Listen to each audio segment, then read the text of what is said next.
ত্রয়োদশ জাতীয় সংসদ নির্বাচনের জন্য জামাত ইসলামী তাদের নির্বাচনী ইশতেহার ঘোষণা করেছে, ডিক্লেয়ার করেছে এক জমকালো অনুষ্ঠানের মধ্য দিয়ে রাজধানীতে।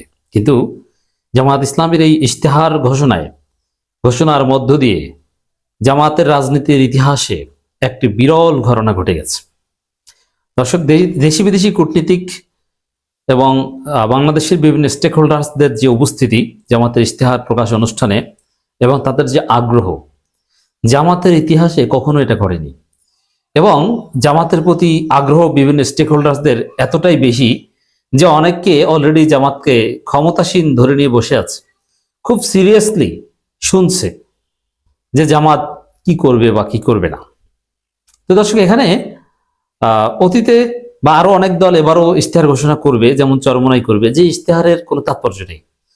কারণ ইশতেহার মূলত বলা হয় যে আমরা ক্ষমতায় গেলে এটা করব।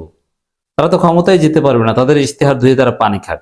তো এইখানে তো জামাত ক্ষমতায় যাবে এটা সিরিয়াসলি দেখেন, বিভিন্ন জরিপের মারপ্যাচ আছে। জরিপ ওটা পারসেপশন তৈরি করার জন্য নানানভাবে করা হয়, কিন্তু যেমন প্রথম আলো, ডেইলি স্টার থেকে শুরু করে দেবপ্রিয় ভট্টাচার্য থেকে শুরু করে আরো যারা জামাতের ইশতেহার অনুষ্ঠান প্রোগ্রামে ছিলেন, তারা কিন্তু বুঝে গেছে যে ক্ষমতায় জামাত আসবে।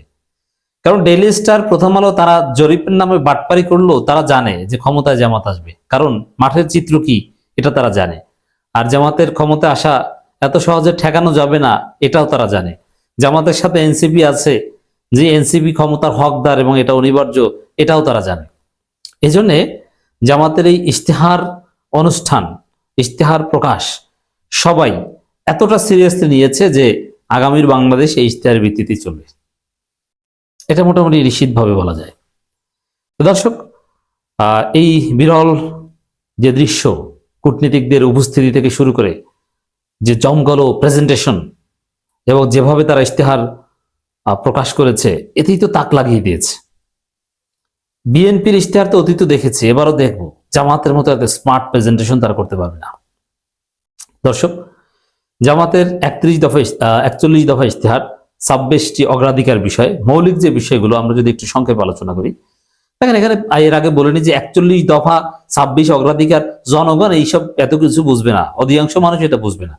তারপরও দেবপ্রিয় ভট্টাচার্যদের কাছে, মাহফুজ আনামদের কাছে, মতিউর রহমানদের কাছে এটা ইম্পর্টেন্ট, অথবা নানান স্টেক হোল্ডার্সদের কাছে এটা ইম্পর্টেন্ট। এবং আপনারা দেখেছেন যে এই জামাতের ইশতেহার নিয়ে রাজনীতিতে, মিডিয়াগুলোতে নানান আলোচনা, অনলাইনে জামাত কি বলেছে, কি শিক্ষিত সমাজের কাছে ইটস ভেরি ইম্পর্টেন্ট। কিন্তু সাধারণ মানুষের কাছে একটাই ইশতেহার, যে আমরা চান্দাবাজদের অতীতে দেখেছি, এখন নতুন কিছু দেখতে চাই। ইশতেহার একটাই, জামাত নতুন, জামাতকে দেখতে চাই, সৎ মানুষ দেখতে চাই। বিএনপিকে দেখা শেষ, বিএনপি পরীক্ষা ফেল।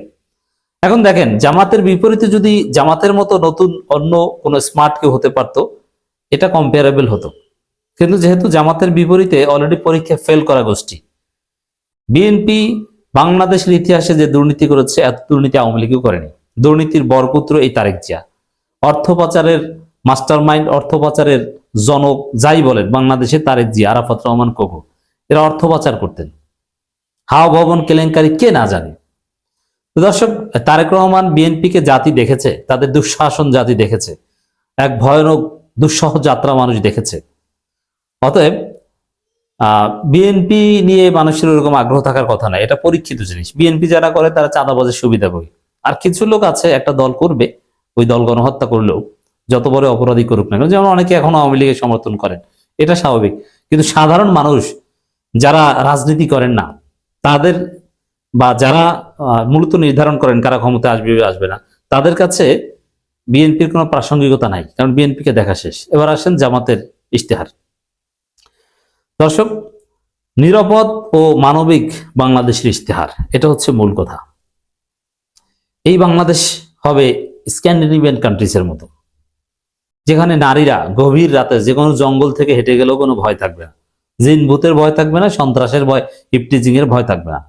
যেমন ঢাকা বিশ্ববিদ্যালয় শিবির ক্ষমতা, একটু যান সেখানে, কোনো নারী যে কেউ যে কোনো জায়গা থেকে রাত যে কোনো সময় সে চলাফেরা করতে পারবে, কোনো ভয় নাই। এক নিরাপদ ঢাকা বিশ্ববিদ্যালয়, এক টুকরো Scandinavian countries, Switzerland, Denmark, Norway, যেগুলো নিরাপদ, আইসল্যান্ড শান্তির দেশ, সেরকম। তো তার চাইতে এটা তো জাস্ট ঢাকা বিশ্ববিদ্যালয়, ডাকসু তো, ডাকসু মানেই প্রশাসন না, প্রশাসনের একটা পার্ট। ঢাকা বিশ্ববিদ্যালয় চালায় প্রক্টোরিয়াল বডি, চালায় ভিসি, চালায় সিন্ডিকেট, একাডেমিক কমিটি, অনেক কিছুই আছে। সেখানে ডাকসু জাস্ট ছাত্র প্রতিনিধি, তাতেই এই অবস্থা। আর পুরো বাংলাদেশে যখন জামাত ক্ষমতা আসবে, সত্যিকার অর্থে আপনি দেখতে পাবেন বাংলাদেশ একটা নিরাপদ বাংলাদেশ হবে, যে বাংলাদেশ অতীতে কখনো হয়নি। এই বাংলাদেশ, এই নিরাপত্তা মানে কি শুধু হাঁটা চলা নিরাপত্তা না, বেঁচে থাকা নিরাপত্তা, চিকিৎসা নিরাপত্তা, আপনার খাওয়া পড়া নিরাপত্তা। কেউ না খেয়ে মারা যাবে না, বিনা চিকিৎসায় মারা যাবে না, কারো কাছে হাত পাততে হবে না। রাষ্ট্র আপনার দায়িত্ব নেবে, একটা কল্যাণ রাষ্ট্র হবে, কানাডার মতো একটা কল্যাণ রাষ্ট্র হবে। তো সব দিক থেকে নিরাপদ, আপনার ঘরে বাইরে সব জায়গায় নিরাপদ। আপনার চাকরি নিয়ে অযথা চিন্তা করতে হবে না। তবে হ্যাঁ, চিন্তা করতে হবে আপনি বেশি ভালো কিছু করতে গেলে যোগ্যতার প্রমাণ দিতে হবে, কিন্তু মিনিমাম আপনার রুটি রুজির ব্যবস্থা এটা রাষ্ট্র আপনার জন্য নিশ্চিত করবে। পড়াশোনা করে বেকার থাকতে হবে এরকম কোনো ভয় থাকবে না। দর্শক, 5টা বিষয়ে জামাত হা বলেছে: সততা, ঐক্য, ইনসাফ, দক্ষতা, কর্মসংস্থান। এর মানে কোনো বেকারত্ব থাকবে না, এটা জামাতের টপ প্রায়োরিটি। এবং দেখেন এখানে এই যে আওয়ামী লীগ বিএনপি ভেদাভেদ, তুই আওয়ামী লীগ তুই বিএনপি না, এগুলো থাকবে না। তুই হিন্দু তুই মুসলিম, বাংলাদেশ সবাই বাংলাদেশি। জামাত ক্ষমতা আসলে আওয়ামী লীগ বিএনপি সবাই দেশে নিরাপদ থাকবে। একদল ক্ষমতা আসলে আর দল পালাও, এগুলো কিছুই থাকবে না। জামাত ক্ষমতা আসার পরদিন দেখবেন যে বিএনপি নেতাদের বাড়ি বাড়ি গিয়ে ঘরে ঘরে যে তাদেরকে বুকে টেনে ধরছে, যে আপনারা আসেন একসাথে বসি, কোনো টেনশন নাই, কোনো ভেদাভেদ নাই। না বলেছে দুর্নীতি, ফেসিবাদ, আধিপত্যবাদ, বেকারত্ব, চাঁদাবাজি, এগুলো সবগুলো আছে বিএনপির মধ্যে, আর ফেসিবাদী আছে আওয়ামী লীগের মধ্যে। তো আওয়ামী লীগ বিএনপি না, তবে আওয়ামী লীগ বিএনপি সাধারণ মানুষ নিরাপদ। হ্যাঁ। তো দর্শক, এখানে ইশতেহারে, পরিপূর্ণ ইশতেহারে আমরা পেয়েছি 8টা ভাগ, যেটা দেখতে পেলাম। তার মধ্যে সংক্ষেপে কি পয়েন্টস গুলো প্রত্যেক মানুষ খুব সহজে কয়েক মিনিট পড়লেই এটা বুঝতে পারবে। মূল কথা, নিরাপদ ও মানবিক বাংলাদেশ, যে বাংলাদেশ হবে সিঙ্গাপুরের মতো শিল্পোন্নত বাংলাদেশ। কোনো গরিব থাকবে না এদেশে, বাংলাদেশে গরিবদের জায়গা থাকবে না। এর মানে কি, সবাই স্বাবলম্বী হয়ে যাবে। তো দর্শক, জামাতের ইশতেহারে 24-এর বিপ্লবকে ধারণ করা হয়েছে। 24-এর পক্ষের শক্তিকে, যারা 24-এ রক্ত দিয়েছেন, আন্দোলন করেছেন, তারা যদি 24-এর শক্তিকে, এখানে আবু সাইদ, আবরার ফাহাদ এবং শরীফ ওসমান হাদি ছবি ব্যবহার করা হয়েছে প্রথম ভাগে। জুলাই বিপ্লবের আকাঙ্ক্ষার একটি বৈষম্যহীন, শক্তিশালী ও মানবিক বাংলাদেশ। অতএব জুলাই ভিত্তিক বাংলাদেশ যারা চান তাদেরকে জামাতে ভোট দিতে হবে, এগুলো বিএনপির ইশতেহারে থাকবে না।